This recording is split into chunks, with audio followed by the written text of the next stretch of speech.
walang dahon, mga pusong di makakibo sa mga pangyayaring nagagana sa lupang ipinangako. Mula nang makita ko ang lupang ito, nakita ko rin ang munting apoy sa puso ng tao. Kinabunga ng mga kabulukan hanggang sa lumago.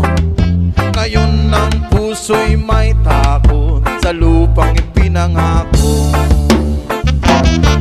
Lapit mga kaibigan at makinig kayo, ako'y may dala-dalang balita galing sa bayan.